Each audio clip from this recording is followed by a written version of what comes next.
Hey everybody, Jack Violently here. So the audio that you're about to hear is a Twitch stream that myself, Cy, and Queer Satanic did on Might is Right. This will be the first episode that we're doing, and you'll notice that the mic quality, especially in the beginning, isn't that good. We really tried to make it as good as we can, but sometimes when porting it over from Twitch stream to audio, it kind of pixelated a little bit. I do apologize about the sound quality at the beginning. We're going to try to get that hammered out for the second episode, but for now, here it is, episode 0. What the hell is this? Of Might Ain't Right. Satan, Satan, Satan, our Lord and Master, I acknowledge thee as my God and Prince. I promise to serve and obey thee as long as I shall live. I renounce the other God and all the saints. Don't listen to them! Don't listen to them!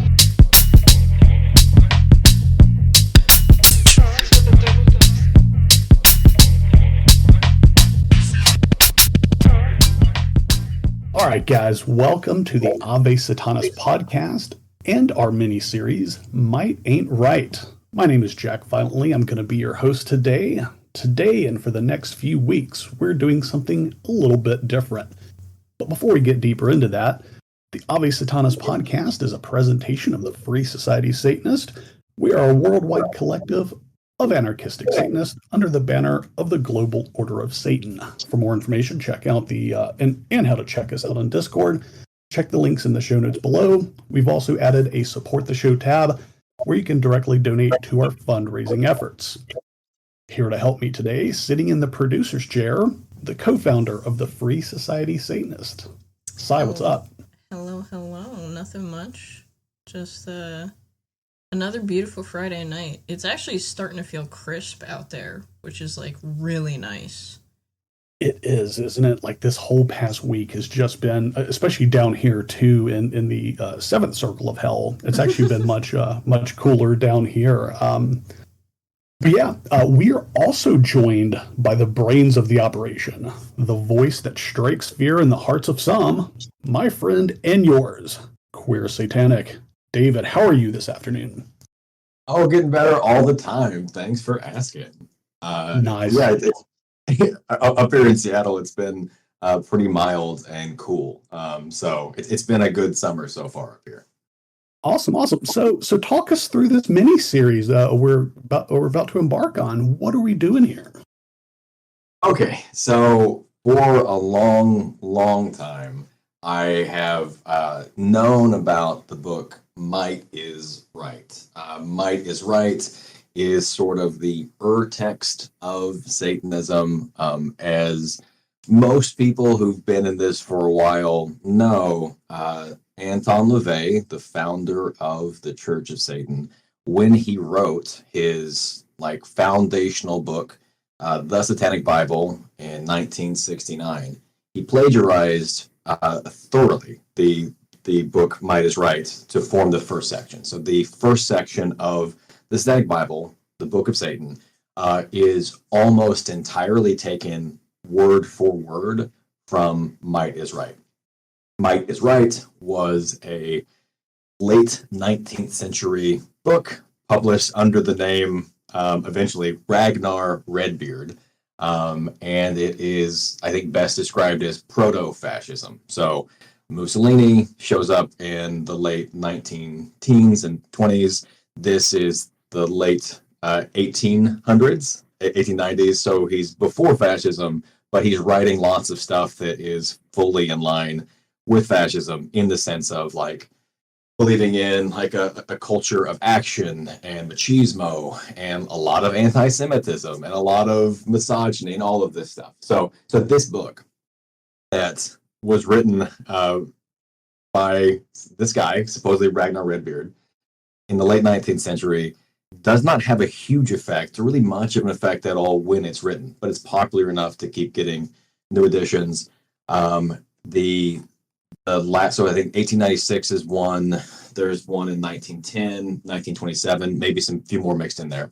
And it seems like the 1927 edition is the one that Anton LaVey got his hands on, but it really wouldn't be a thing anybody knows about if LaVey hadn't plagiarized it, and then that had been discovered and like brought new attention back to it. But the other like main current of impact that this pretty terrible book has had in the world is white nationalism, neo-Nazis, etc. And so there have also been reprintings by like you've heard of the 14 words before, like Yes, what that is. unfortunately. Yeah. Right. So David Lane and Katya Lane had a thing called 14 Words Press. They did an edition of this book.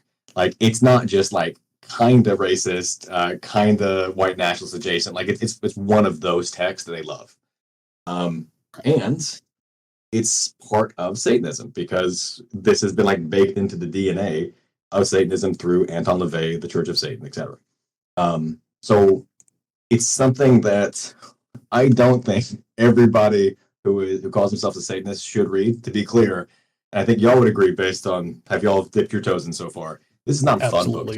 No, it's not. I would rather bash my head in with a hammer than have to read that entire book. But I'm doing it for you guys. Yeah, you did say that you had a migraine coming into the day. Is that from reading the book earlier today? No, I get it. It's more just like from the weather. However, trying to read the book definitely isn't helping that. But no, it's just like the barometric pressure is killing me today. It causes some like physical pain and frustration just reading this book. But I think it's important. So I don't think that everybody needs to read this. Certainly, no one should respect it. But people who call themselves Satanists do need to be aware of what this is and what it says, because I don't think we can be free of the impact of LaVey and the Church of Satan, which means we can't be free of Might is Right. So we need to understand it. We need to like study it enough to know how to spot it in our own communities when those like ideas come back up. I would also say a lot of people tend to praise this book because of its anti-theism, and the way that it goes about anti-theism is, to me, really important to flag and know what to steer away from. Because when this guy says he hates Christianity, he mainly hates it because it's too Jewish. It's the Jewishness specifically that is bothering this guy. Yeah, I kind of did some like background stuff because like this is totally new to me. This is not something I would willingly participate in. But I did some background digging, and the I believe the Behind the Bastards podcast, they said he gets so close to the point and then he just willfully just runs over it. And yeah. You will find like as you go on reading that book, like that is a hallmark of just about every other page. There'll be like a half sentence where you're like, okay, he's about to say something good, and he fucks it up. Like it's literally by the comma. Like it's not even by the paragraph. It's like, oh, this is great. No, it sucks. By the next like half line. It's crazy how he does that. So basically just inhale and very quickly exhale. Yes. Right. That's a feature that comes up all the time. It's like you watch him like saying something and like agreeing with them. You're not wrong to agree with him because he's going like, this is the way the world works. This is, it's power. Like laws are just an excuse for the powerful to hurt the weak. And you're like, yeah. But he's like, and that's good. It's like somehow he always lands on the worst conclusion. And that comes up a lot. But I think also some of like the contradictions that exist in that, like he says there's no morality, but he's constantly moralizing. He says that there is no sense of like ethics and sin and all this stuff, but he's like constantly bothered by like the degeneracy around him. And I think that is something that shows up a fair bit. And so I think it's worth it to look at and study.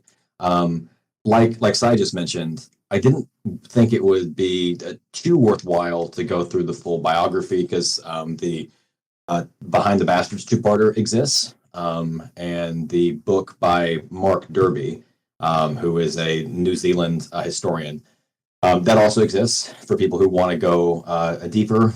There's not a ton to talk about, but did y'all want to go through some of like the bare bones biography of Arthur Desmond / Ragnar Redbeard? Yeah, I think it's important. Let's definitely talk a little bit about his background because for the outsider looking in who hasn't heard that podcast, his background's actually quite confusing. Like, and confusing as to what I mean is like how he ended up. So yeah, let's definitely kind of go through that a little bit.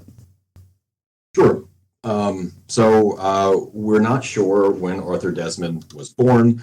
We're not sure where exactly he was born, and we're not sure if Arthur Desmond was his original birth name or not.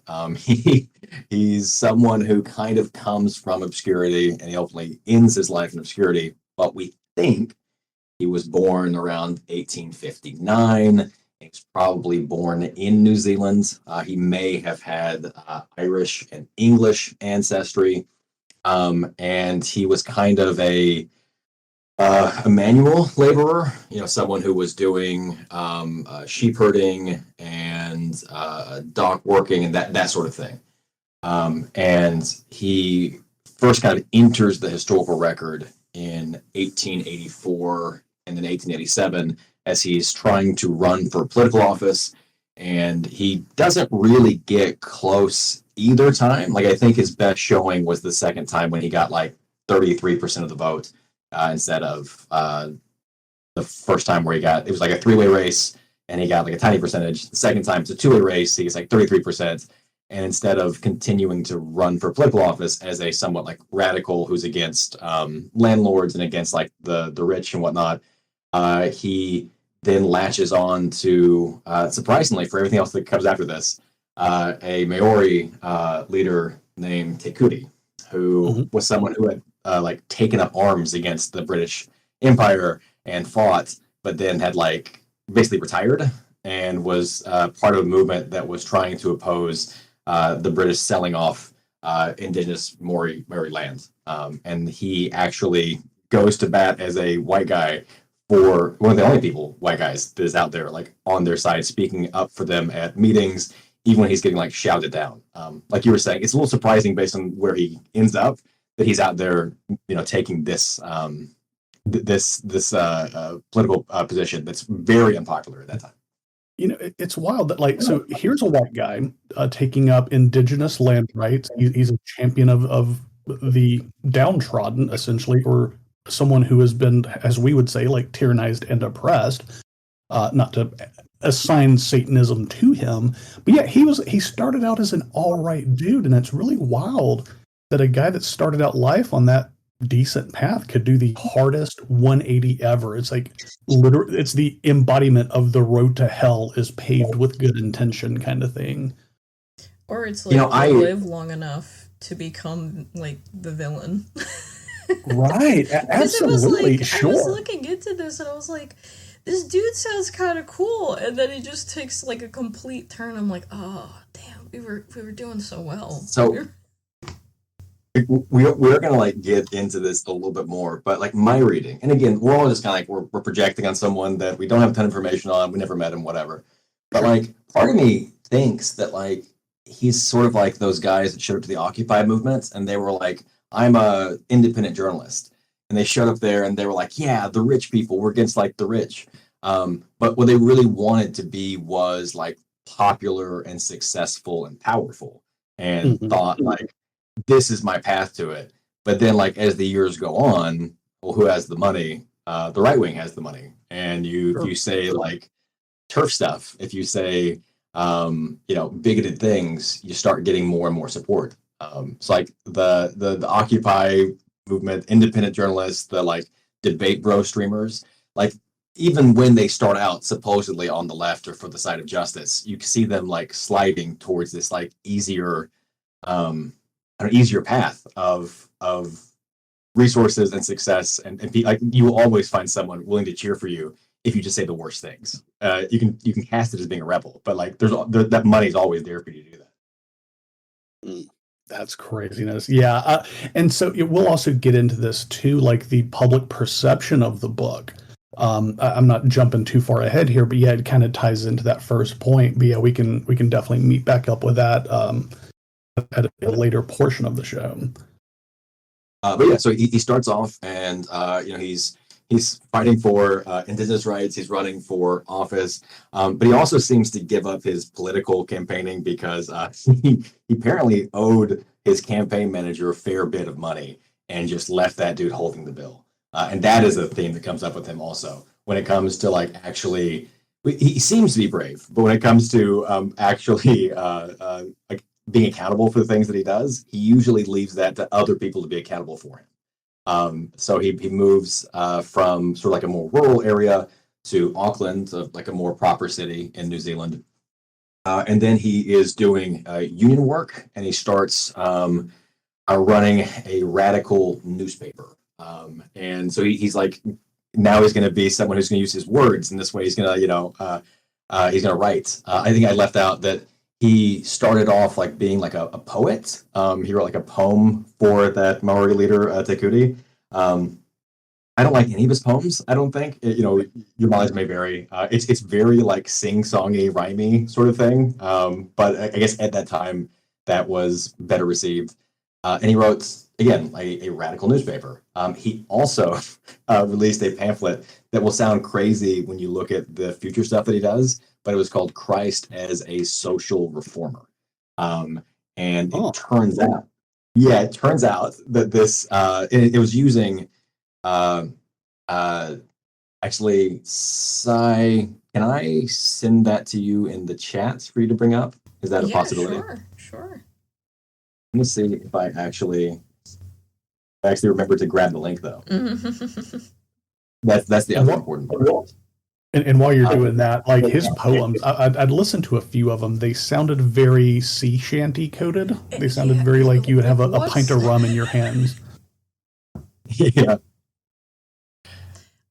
It makes me wonder, was that the trend back then? Like, was he following a trend, or was he trying to be a trendsetter there? Ooh, that's a good question. Yeah. So I'm going to be reading from not the essay directly, but from somebody's. I'll give him credit actually when it comes up. So there was a researcher who wrote an actual like thesis called Jesus in New Zealand, and it's by Jeffrey Michael Troughton, published in 2007. But it talks about how Arthur Desmond's pamphlet claimed to be primarily concerned with the human Jesus, especially the heroic nobility of his thought and the grandeur of his deeds. It also quite deliberately noted that the account did not deny the divinity of the divine Democrat. That's an interesting phrase because it does come up in Might is Right later. Desmond argued that those who opposed Jesus did so out of vested interest. These he described somewhat anachronistically as the heads of the church, the owners of the land, the owners of slaves, and the owners of capital. More recently, theologians had suppressed the social element of Jesus' teachings, while clergy had betrayed him through their theology, gold greed, and personal aggrandizement. Still quoting from this, Desmond preached the Christianity of Christ, which had consisted of social equality and duty toward one's fellow man. The churches had degraded this message through dogma and denominationalism, bigotry and creed, belief and ceremony. His solution was almost apocalyptic.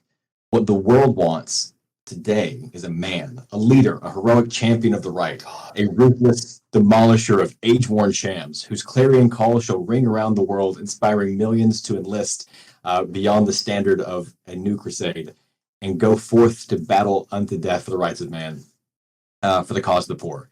Whether that person was supposed to be Jesus or Desmond was not entirely clear, for Desmond was partly thinking about his own political prospects and positioning himself as a champion of the underdog.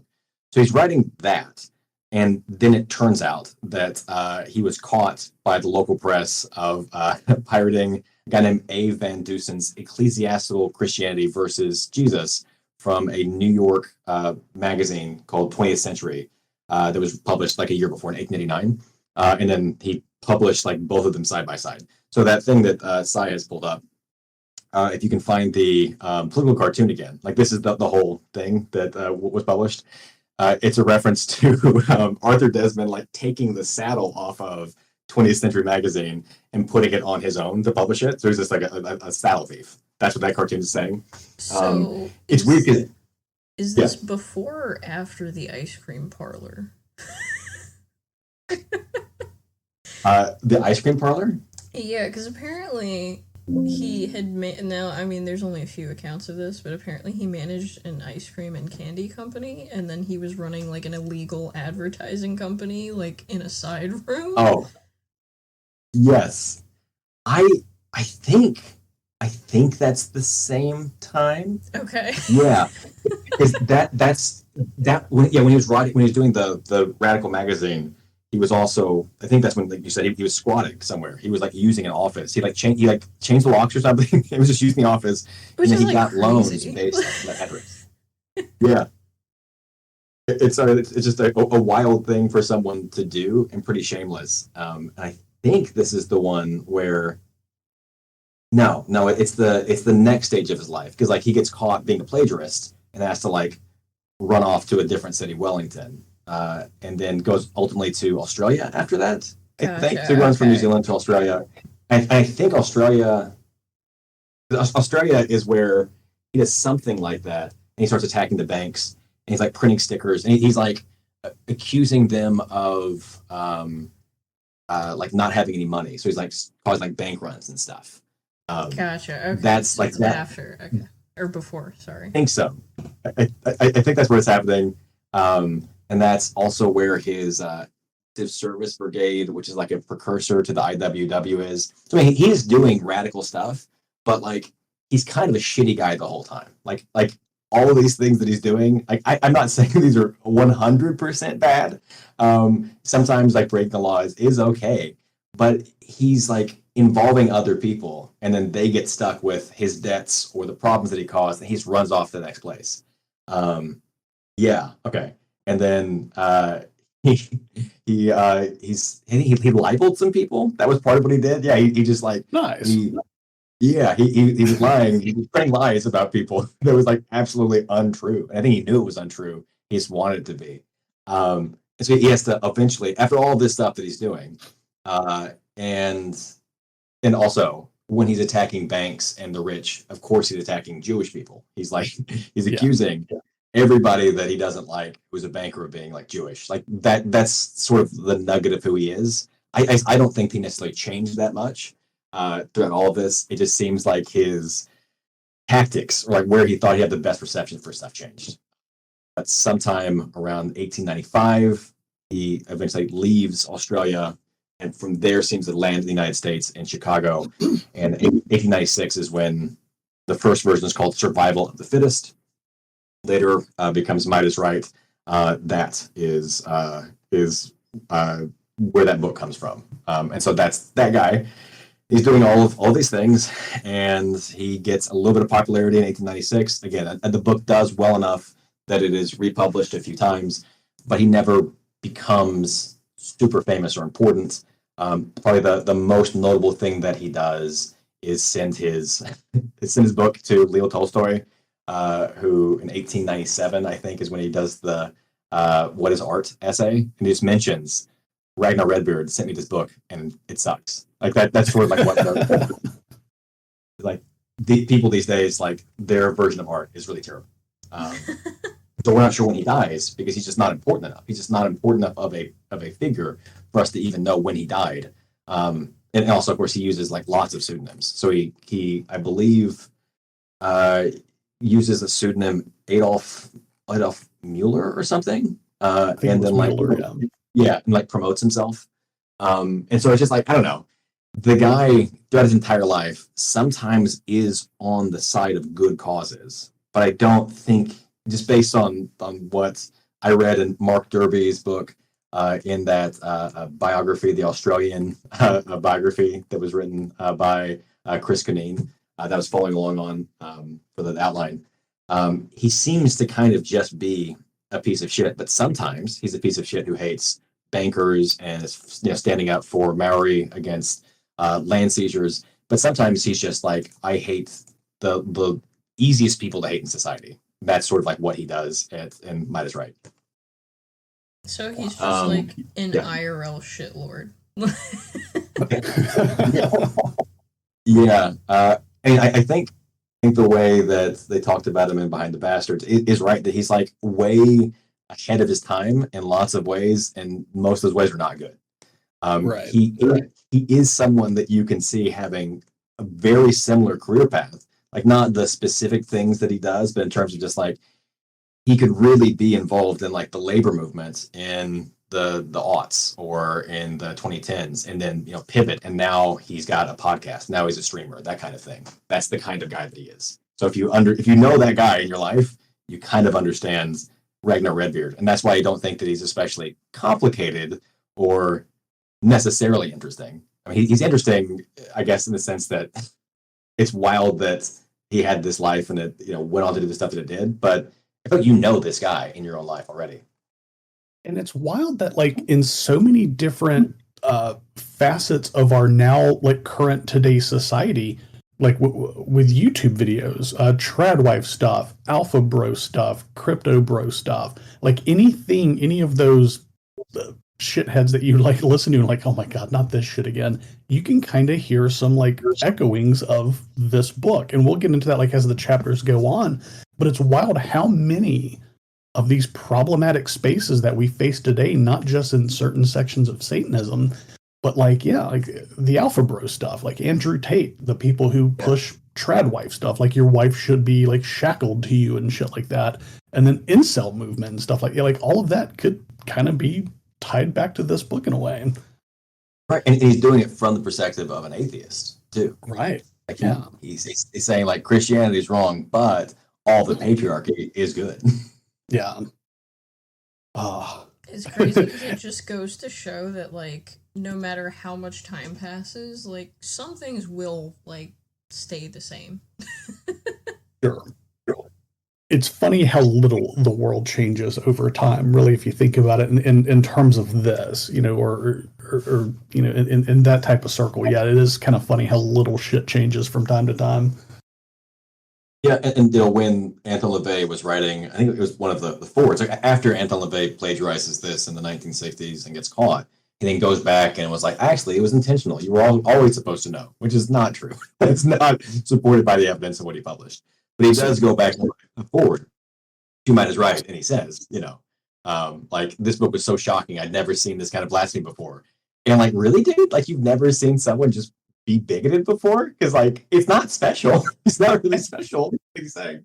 And so you and I had talked about this offline, like, at least culturally, maybe not religiously, but Anton LaVey was Jewish, if I remember correctly. So, and Si and I talked about this on the ride home as well. Like, let's say you're reading a book and the first 50 pages is how your people are bullshit and how, like, they deserve to be scrubbed off the face of the earth. But you can set all that aside because this is shocking. It will shock people. Like, I wouldn't want to read 50 pages of how I'm like the scum of the earth, but I can rationalize it just so I can put out a copy of another equally bullshit book. Like, oh, that's weird. That never parsed with me well. I don't know. I think it don't just know how much comes across as you kind of have to put yourself in those shoes of, like, you continuously are being beaten down for who you are. So after a while, you're like, wait, maybe there's some truth to this. And then you just kind of get pushed over the edge until you finally, like, do some more productive reading about, your background and stuff. And then you're like, wait, all of this shit that I was told is, like, not true at all. Right. A lot of mixed kids go through that. A lot of minorities go through, like, a self-hating phase. So, I mean, I'm not trying to, like, excuse anything that LaVey has, done. But there's a little humanity, maybe. Yeah. I guess I never really have seen anything from LaVey's writings to indicate to me that he considered himself Jewish. And by that, I just mean, like, I don't see anything from his worldview that is connected back to, like, any kind of Jewish upbringing. He doesn't seem to, just the things that I have read him write don't seem to have any of that at all. He seems to have been, like, completely culturally Christian. Just all the things that I have read that he, and, like, he's an anti, like, his Satanism is anti-Christian. It's not, like, deeper than that. It's just kind of like inverted. And I think it's more of a feature of how we treat, like, Jewish ancestry than anything else, because like, you don't say, like, oh, I'm a quarter, oh, I'm my great grandmother is Greek or whatever. Like that's just not a thing that people do. Like you don't get accused of being Greek if you have that kind of ancestry. But for Jewishness, because of the way anti-Semitism works, everybody that like someone wants to hate or blame something on, they say like, oh, Karl Marx was Jewish. But like I think it means that his father was raised Jewish. Like that's the connection he has. Not that Karl Marx was raised Jewish, but that his father had been Jewish, raised, and then converted to Christianity. So I don't know. I think he just didn't see himself in the book in that way. He saw himself as the powerful guy smashing people in the face, not the guy that was being talked about negatively. And boy, let me tell you what, you put a man in front of a mirror and let him do 5 sit-ups, and all of a sudden he thinks he's a Greek god. Like that's a thing that guys can do from time eternal, man. Like guys have this inflated self-ego, my hand raised included. Not so much now that I'm older. I see the wrinkles now, but yeah, Anton LaVey, young Anton LaVey, reading Mine is Right, seeing that in himself when he probably would have been the one downtrodden upon. But yeah, it's the delusion of man knows no bounds. Yeah, and I mean to his credit, to his longtime partner Diane Haggerty's credit, who like edited the Satanic Bible, with him, put it together, and they did take out the like overt bigotry. They took out like all of the overt references to anti-Judaism, like the misogyny, like that doesn't make it into the Satanic Bible. Like I do want to point that out. It's just that like it's built on this reasoning of like, why are you better than somebody else? And it's because of patriarchy, anti-Semitism, racism, etc. I think you can't really unbake that from this ideology, even though they took out the references that made it the most obvious. And I think I mentioned this earlier, but the 14 words press edition that has like all of these illustrations of just like, Aryan supermen that are like hammering things, and they're, Nordics and armor with spears.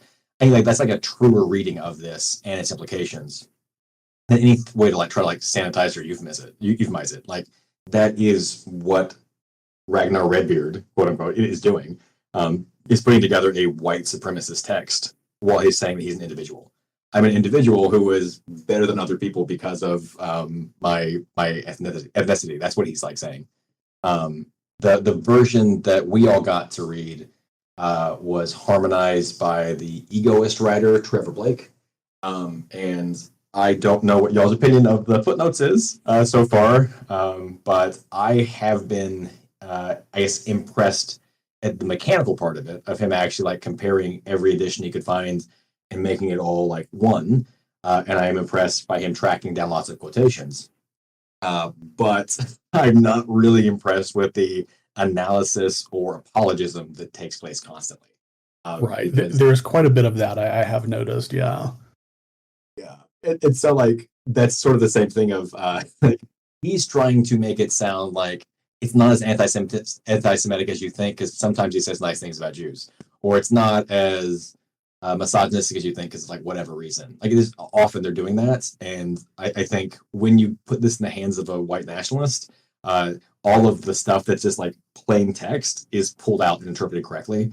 And part of the reason I wanted to do this read through was that like I haven't been able to find people that actually like look at what this is and are willing to interpret it, for lack of a better term, like to actually like say like, so this is what this is saying, this is why it's bad. I haven't seen people actually like treat it that seriously or thoroughly. Yeah, awesome. Like, and there was another thing too. Like, so the annotations in that book, we'll get into it in chapter 1. But he is extremely thorough with them, almost to a point of it being comical. There's one that I'll also repeat in 2 weeks. People will forget. People have bad memories. But like, there's one where chapter 1, subsect 3 to 5. There is a footnote that says there has never been a subsect 4 in any version I could find, which means Ragnar Redbeard, Arthur Desmond, whoever wrote that book and always skipped from 3 to 5, either by accident or by design or something, which is just weird to me. So maybe he just wasn't. Yeah, it's like a prank, or he was just that dumb of a writer. Like he forgot in every version he wrote, he was like, "Fuck, I'm gonna leave 4 out." I don't know. Is there like some sort of like numerology explanation? Like, did he have a vendetta against the number 4? Like, No, No. I think you give him way too much credit. I think just sometimes because I mean there's lots of typos and stuff too. He also Yeah. like seems to sometimes quote things from memory badly. And it's just like, if he wasn't saying he was superior to everyone else and deserved to like rule over them, you would be more forgiving of this. But he is saying that he's like the best person who's ever been, that he's so strong and mighty, and he's so like smart and all this stuff. But I think he couldn't necessarily count to five. Is basically what happens. Gotcha. Okay, because I was like, okay, if this is like a repeating thing, it's not just like, oh, I just because you kind of you go through the motions of things and then you kind of skip over something. But if it's like the same thing over and over and over again, then it's like, okay, maybe he just this is intentional. So I dropped another link in the chat side. If you want to pull up a review / self promotion of this book, which was initially published as The Survival of the Fittest or The Philosophy of Power. And by the way, this review of this book is almost like a physical challenge of your manhood. Like I remember seeing and reading this and thinking, "Oh my God, this is great." Okay, so you're gonna have a laugh at this. Oh boy. I was thinking I was gonna read the part that was just Adolf Mueller doing it. Is that the same part you were thinking of? Where it was like, if you don't like this book, like I'll pay postage towards and back. Like it's almost like calling you like dropping the F slur. If you don't like this book, you're a Yes. kind of exactly. like it. Sure, yeah. Yeah. So I was gonna read the part that's like, again, this Adolf Mueller agent. This is Arthur Desmond talking about his own book, which he published under the name Ragnar Redbeard. He says, quote, "This is the most remarkable book published for 15 centuries, being in boldness of style and thought entirely pagan. It proclaims Christian civilization to be an intensification of the gloom and horror of the Dark Ages. It scientifically dissects the bedeviled modern man and marshals an astounding array of facts to prove him a weakling, a coward, a slave. With cold logic, it assails the first principles of accepted philosophy, religion, and law, affirming that decalogues, golden rules, sermons on the mount, representative governments, statute laws, and written constitutions are without any inherent authority whatsoever, being based exclusively upon deception or armed violence. Dr. Redbeard urges that these are artificial obstacles not to be entirely rolled aside. By war alone can fitness be tested. The battlefield is nature's supreme selective agency. It divides with precision the fit from the unfit, the brave from the base. At all times, the conqueror decides right and wrong. His sword writes the title, deeds, and executes justice. He is the fittest. As long as the struggle for existence is moralized, the unfit and base, instead of being trampled under and exploited, are permitted to set up injunction seats and deal out death or bondage to higher types. Thus, Darwinism, properly understood, is fatal to the tyrant. Somehow, it rings none round with destruction. It proclaims the earth with all its treasures vast, its booty for the bold. All students of sociology, philosophy, and practical politics should read and reread this remarkable volume. Except They shouldn't. reread kids. Yeah, so that's him talking about his own book. Oh, yeah. And I brought that up because we mentioned that Tolstoy referenced this as being like everything that was wrong with art these days and like the modern artists. But the Humane Review in 1900 did I think like what is a normal thing? You read this book and you're like, this is a joke, right? Like Ragnar Redbeard, that's got to be a joke. So they say, the Humane Review, "We have been a little puzzled, it must be confessed, to know whether Dr. Redbeard's work is to be taken quite seriously, whether his name, so terrific in its suggestion of an avenging barbarism, is not, after all, but a nom de plume, and his book a reductio ad absurdum. But we are informed by the publisher Survival of the Fittest is undeniably the most remarkable or publication that has been that has appeared in Christendom for 15 centuries. So we feel it is advisable to be on the safe side and treat it with all due solemnity." And then it goes and points out the contradictions and whatnot. But I mean, I think it's just interesting that like from the very moment it arrived, people they had to get positive press by doing what people do all the time now, which is like sock puppets and getting like just praising yourself under several names. And then when someone else reads it, they're like, this is so bad. This has to be satire, right? And people still do that today. It's not. One sentence in that review struck me funny is, we have been told by the publisher that this book is the most remarkable. Well, didn't he self-published, didn't he? Like, at least the first couple? Like, we've been told by the author that this book is good. Of course you're like, no, what author's going to go, dude, this book kind of sucks, but could you guys publish it for me? Like, yeah, of course he's going to blow himself. Like, a guy who speaks like that? Yeah. Yeah. I mean, like, maybe I thought, like, he would confirm that it was actually a joke. Yeah, and then I more recent ones. So you see that review from 1976 and The Storm that breaks down, the fundamental problems about its scorning moral codes, but it is continuing to just like be the most moralistic book in the whole world. It's just a bad moralism. Vice in 2011 noticed the impact it had on neo-Nazis. The Vice review says, many have proposed the book as a work of satire, though enough neo-Nazis have taken it seriously that it has managed to serve the opposite purpose, regardless of the intention. It is a meandering work, lifting liberally from a variety of thinkers and periodically lapsing into Redbeard's own nonsensical diatribes. The part he steals from other authors makes the most sense, and his own thoughts usually spin into near sublime absurdity, to the point that, in reading it, I, the author of this Vice thing, couldn't shake the feeling the joke was on me.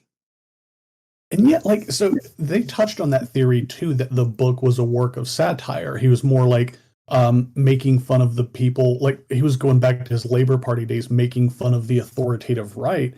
And like satire is like, so I hate to give Vice flowers, but they hit the nail on the head with, if enough people put stock into the joke, it gets co-opted by the enemy. So regardless if he meant that book to be a joke or not, and like neo-Nazis and far-right extremists have read it enough to make it true. So in so doing, the joke has, if it were a joke to begin with, which I don't think it was, it's now co-opted the other way anyway. Yeah, basically what I got from it was, if it was satire, that it was a really bad version, not like directly, but like the first thing that I can think of is like A Modest Proposal, which is a satirical essay that was written by an Irish writer about, oh, the best thing we can do is just eat the Irish babies. Like, and it was clearly satire.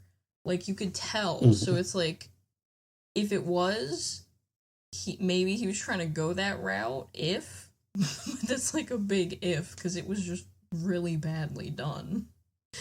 Yeah, that if is load bearing for sure.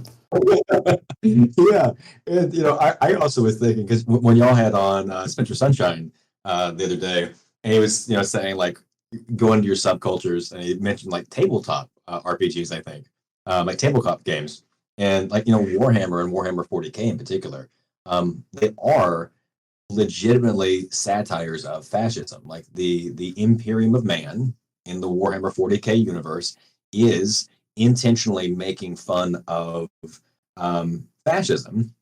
The problem, though, is that they are targeting their books and their video games and their tabletop miniatures, kind of like 14-year-old boys.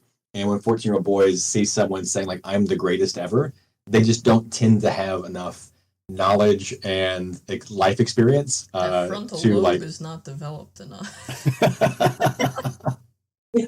I think that's part of it, and it's also just like, when someone says I'm the greatest, when you're like 30, when you're like 40, when you're like 50, I think you have like enough experience with that kind of guy to be like, I don't think so. When you're 14, you just don't get that. Sure. So like when Ragnar Redbeard is like describing himself and the kind of guy that like you should be, and you're 14 years old, you think you're being rebellious. You're like, hell yeah. And I think the same thing happens with the Satanic Bible and Anton LaVey, because Anton LaVey is confidently saying things. If you don't know that he's just like saying bullshit, like there's something like in the Satanic Bible where like LaVey claims that there's like devil worshippers in the Middle East, Is it Yazidis? But like that's not what they do. That's just like a lie about them. But like if you're 14, you've never heard anything about them before, you don't know that that's bullshit, right? Right. And so like you just take that and like you have a good impression of it, and then kind of in the same way that like when music will never sound as good to you as when you were like 12 to 21 or so. Like I can't really watch anime and enjoy it in the same way I could when I was, 12, 15, etc. Don't get me started. Don't get me started. Yeah, but it's not like things have gotten worse. It's just that like I had to be a certain age for that, and sometimes you don't do a good job of like disconnecting your emotional attachment to the thing from like what it actually is. And so I think that's more of what makes this dangerous than the actual stuff that it is. It's that like if it hits you and you're like not old enough to know, like, actually that's not true. That's not how that works. It can become important to your life. Gotcha. Yeah. And unfortunately, that's not just like a hypothetical, because in addition to the neo-Nazis that this has influenced, it also was directly impactful on at least one mass shooter, the Gilroy Garlic Festival shooter. That was 2019, I believe. I should have looked up the. It was. It was 2019. And it was 3 people killed, 17 others wounded before the shooter himself did himself in. And that was a 19-year-old. A 19-year-old who was telling people, like, read might is right. Went out and did this, like, slaughter against what he described as the hordes of mestizos and Silicon Valley white twats. And, like, you get that sort of idea from this book directly, even though it's not very good, even though it's not especially well written or clear or any of that stuff. But I think like if you are a young person who wants like the aesthetics of rebellion and like wants to like tear everything down and be told like you're so different, you're so powerful, it has like that appeal. And unfortunately, it still has an appeal on young people 130 years later almost. Yeah. Well, and I think I think he had been quoted to say like during the shooting he said I'm really angry. Yeah, when asked why he was doing this, he said I'm really angry. That is very sad. Yeah, I also am often very angry about lots of things. And thankfully I didn't fall into a subculture that encouraged me to read terrible books and like told me that like hurting people was the best way to go about it. But yeah, I mean that is real. Like we've talked about, Anthony LaVey plagiarized it. He wrote forward for it. Peter Gilmore has written, I think the forward for the edition we have was written by the current head of the Church of Satan, Peter Gilmore, as well. Yes. They continue to hype this book up. They're apolitical. They don't have politics over the Church of Satan. They just repeatedly fucking like tell you to read neo-Nazi books in an apolitical way, right? And then I think what is a surprise to more people is the relationship this has to the Satanic Temple, to TST. What did y'all already know about this before we kind of got involved in doing this deep dive?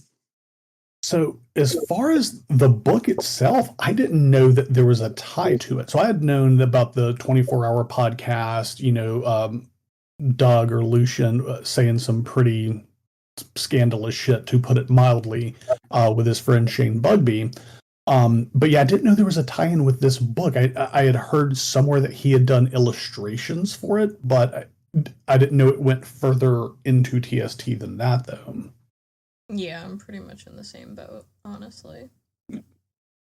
Yeah. I mean, so in the version that his friend Shane Bugbee put out in 2003, Doug had like shown up and I think wanted to do illustrations for him, was part of the way that they met. But he did all the illustrations for that edition of the book. And then I'm going to drop two things in the chat for you, Sai.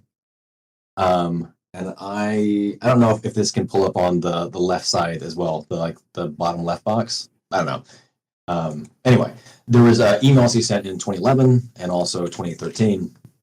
And I think the important quotes that Doug Masicko in 2011 says is, might is right too. Let's do it. We could even call it the Book of Satan. Might is right without the two. And who's going to be able to bitch? We have carte blanche, really. It's public domain. Like, talk some more about like the formatting and whatnot. This is Doug to Shane Bugby. The strong theme, of course, should be individual gain and how to best achieve it. But the most successful today are not the violent. It's those who can drive others to do their violence for them while making them believe it was their own idea. A manual for coercion and manipulation. More evil than the first book by orders of magnitude. What do you think? So that's what he's saying in 2011 after doing illustrations in 2003 for Shane Bugby. And then the second set of the second emails is from 2013 when Doug, Shane, and the other owner of the Satanic Temple, Kevin Soling, are talking. Shane has just said, we should make our foundational text Might is Right. And Kevin's like, I don't know about that. And I have to give this to Kevin Soling. His instincts here are good. But Doug Revolution Greaves, says, sorry, Kevin, should have given you more context to Might is Right. Might is Right is known as the Book of Satan, and it is important in satanic lore. Anton LaVey did not endorse the book in its entirety, but enjoyed its florid anti-God, anti-Christ poetry and its attempt at a strictly naturalistic philosophy, which the author of Might is Right was a social Darwinistic view. LaVey saw the book as a great leaping off point, and pillaged full passages to construct the Satanic Bible. The language of Might is Right is outdated in that it refers to Jews in an ambiguous fashion. I would, by the way, it's not ambiguous. No, nothing ambiguous about that. And again, this is Doug in 2013. Like, a lot of times people will say, oh, that was so long ago, he changed. But like, you're reading this book, and this is how he's characterizing it to a Jewish man. Kevin Soling is Jewish. That it refers to Jews in an ambiguous fashion that I took to mean religious practitioners. However, certain anti-Catholic segments of neo-Nazism have taken the book as one of their own. Shane's publication, Might is Right, was a middle finger to neo-Nazis and one that did not go unnoticed. Shane got some death threats then. LaVey was of Jewish blood, and he pillaged the book, and they hated him for it. And so he's just like going on about like what they wanted to do. And then he mentions also, Shane and I spoke of writing a Might is Right too, in which we would expound upon an up-to-date naturalistic philosophy while retaining the godless poetic style of the first one, TST version of the book. And so that he still wanted to do that in 2013 when they were setting up TST. I think that is important, that like even at that late date, he hadn't changed that much. And the last thing is the 7 tenets themselves. That this, I think, is something that like is still on the radar for most people, because the 7 tenets still to this day say, every value is a guiding principle designed to inspire nobility in action and thought. I think to most people, that is just that like 7th tenet is fine. It's like people read the 7 tenets, they're like, it's milquetoast made, but it's fine. But that phrase, nobility in action and thought, seems to be a reference to either the Satanic Bible or just Might is Right, because the same sentences in both. Let established sophisms be dethroned, rooted out, burnt and destroyed, for they are a standing menace to all true nobility of thought and action. And I don't think it's reach. I think what that is Doug Masicko, Lucian Greaves, making sure that he gets this like little reference back to Might is Right that he can always like point to and just like feel like more clever than other people. Because I don't think he's changed as much as he says he has. Well, also, like, I think is that, yeah. Like, the usage of the word nobility, I think, is very important to, like, highlight. Because that's not just, like, a commonplace word. That's, like, very intentional. Yeah. Yeah. It's like the smoking gun, if you will. Absolutely. And, like, it's changed enough that it's, like, it doesn't pop up if you just do, like, a Google search for nobility in action and thought. You don't first see nobility of thought and action, like it's reversed. But I mean, I think it's not a coincidence. I don't think it was something that was just subconscious.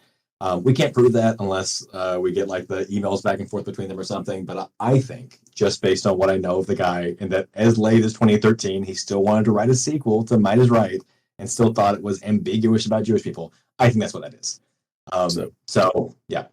One thing that noticed me, like, so the email from June 13th, 2013, where Kevin or Malcolm Jerry was essentially shooting down the idea. Now, Malcolm Jerry has a nickname in my mouth, and it's called a Cargo Cult Jerry. So him shooting down, like, so take that idea, and if you don't know what I mean, watch the Dead Domain video. It's 2 hours long, well worth the watch. If that dude is telling you that this might not be a good idea, then that's really fucked up. Like, sorry, like, just to use, like, bad language there, but yeah, like, if that dude, the dude who pulled a cargo cult on an indigenous tribe, is saying, "Nah, maybe we shouldn't do this. Do you think this is a good idea?" Like, if that's the litmus test, if this thing's going to be good, then that's a fucked up idea. Yeah, I mean, his instincts on this one were good. We have to give Kevin that. So, I mean, like, we talked about this, but like, as bad as this book is, as I would say worthless as it is on its own terms, it is relevant to Satanists now. Not in a good way, not in a positive way, but Anton LaVey did not plagiarize Malatesta. We don't talk about TST. Referencing Lucy Parsons, the anarchist of the late 19th, early 20th century a lot. The book that keeps being like referenced and tied back into and like writing forwards to is Might Is Right. So we need to know about it to be able to suss out its philosophy as it continues to show up in our circles. That's what I think makes it worthwhile. Yeah. So what we're going to do here, guys, this will be an every 2 week, much like with the regular schedule of the podcast. We're going to put out an episode every 2 weeks, and every 2 weeks, we're going to go over a single chapter of Might Is Right. This is not an invitation. You are welcome to read along if you want, but I feel like we can do a good enough job presenting said information from chapters so you don't have to put yourself through the mental strain. Remember, we love you guys. We are torturing ourselves for art and for love. So if you want to, I mean, if you have a copy of the book already, if you want to buy it secondhand. Buy it on eBay. Don't buy it from the publishers, or find a PDF copy if you want. It's available online. Lots of editions are available online for sure. Yeah, so if you want to read along with us as we go along, that's fine. We're not encouraging it nor advising it, but if you would so choose, we're going to do one chapter every 2 weeks. What is it, 6 chapters of it that we're doing? Yeah, I believe that is correct, because if we are able to keep the schedule, and we might not be able to, I believe we would end up with our last episode, episode 6. Well, yeah, so there's 6 more after this. The 6 chapters would be August 31st. So every 2 weeks, starting now, with the last one being, October 31st. Yeah, ending up right at Halloween. Do we have anything like extra that we wanted to add before we kind of start winding down? I mean, I think I just wanted to talk about the proposed features of each episode. Because we've been talking about this, like, how do we make this interesting? This book that kind of sucks. So the one that I think you said you liked, which I'm glad, was what is one intentionally good thing from this chapter, but it can include a half sentence. Right. So it's not something that's just like he did it on accident. He intentionally said something good, even if the conclusion to that idea ends up being bad.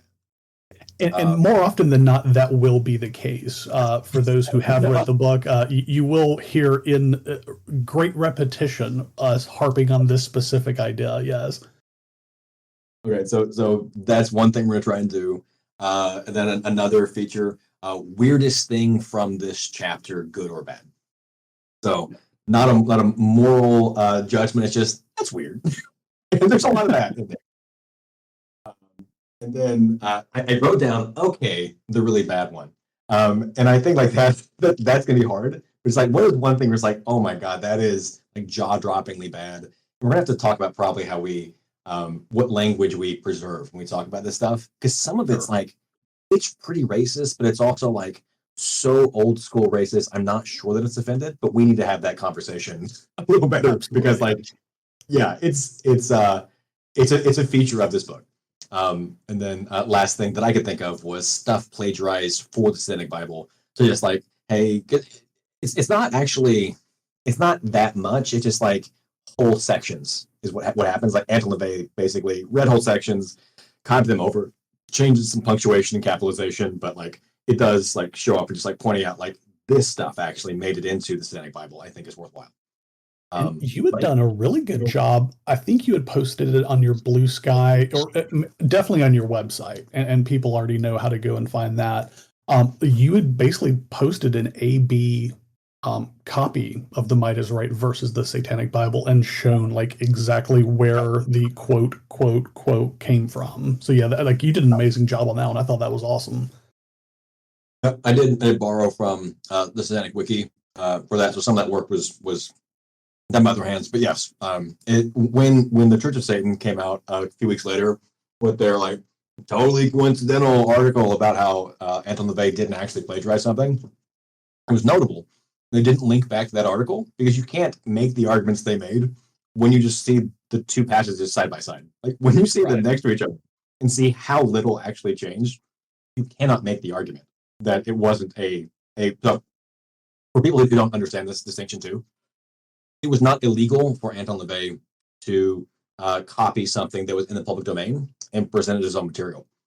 However, it was plagiarism, because if you did that in 7th grade with someone else's writing, that would be plagiarism. Like the standard for what's illegal and what's plagiarism are two different things. Another thing too, before we go, like going back to that email with Lucian. So Anton also mentioned that the time that he found Might is Right, around that time, the work was going into public domain, or it was at least losing its publishing license. So Anton LaVey, in essence, kind of accepted license for it. And Lucian was saying, like, yeah, the book's going to be in public domain pretty soon, so we're not plagiarizing here. It's weird that both of them kind of said the exact same thing at two different times in history. Like they both came to that same, like this book is just a magnet for hypocrite. Like, I don't know, like among many other things, obviously, but I thought that was weird too. I wanted to touch on that. Yeah, I think a lot of it is like a lot of like wealth that has ever been generated, quote unquote, is just enclosing the commons. And so like taking something that is out in the like common sphere that other people worked on and then making it yours and then saying, I can charge money for this. And you have to pay me, but no one else can. That's sort of like the whole. There's an element of Satanism that is just that. It is just taking like other people's like rituals, other people's mythology and whatnot, and it's just like drawing a line around it and saying, "And I can sell this now, and no one else can." And I think like that is a feature of our religion, our philosophy that is not great, and we need to like the stuff y'all do with. Anarchist Satanism, I think, is an important pushback to that, but we kind of have to be more aware of it so that we don't continue to do that stuff ourselves. Absolutely. Sai, any closing thoughts on tonight? No, not really. But I do I do wonder how long I'm gonna last before I text you guys in the group chat saying, I want out, let me out, please. Sai will be climbing a clock tower. Yeah. I think that keeping episodes less than an hour is the goal. I think we might some of these we might not have more than half an hour to say because there's only so many times where you can say, well, that's really awful. Right. Yeah. We are going to try to get more out of it, and also just kind of like think about the implications of like if you took this part seriously, what would that mean? That kind of thing. Right. Well, guys, I appreciate you most certainly, David, for inviting us to do this series with you. I think it's an important one to talk about, and you're definitely one of the more knowledgeable people on this. We'd love to get other people as well. I think we were talking about like getting Fellow from a Cap area, and maybe getting some other people to come in here and do some guest spots as well. But I appreciate you like asking us to do this. I'm honored that you thought highly of us enough to ask us. I appreciate both of y'all for taking my. It's been like 5 years where I've been thinking like, wouldn't it be neat if? and that doesn't actually get things done. And the two of y'all, Sai, again, thank you so much for like taking on part of it. It really has like made this possible, is that y'all are willing to go through this with me, commit to suffering with me as we go through this act. So thank y'all so much for going on this horrible journey with me. Yeah, of course. Just each chapter is going to be like each ring of, Dante's Inferno. Well, on that note, guys, so out there in listening land, every 2 weeks, so for the next foreseeable future, for at least the next 12 weeks, we're going to be putting out an episode every 2. Feel free, like I said, to read along. You're not encouraged to, but if you want to, that is your choice. But we will see you again in 2 weeks for Chapter 1 of Might is Right. Until that time, though, hail Satan and hail thyself. Hail Satan. Hail, hail.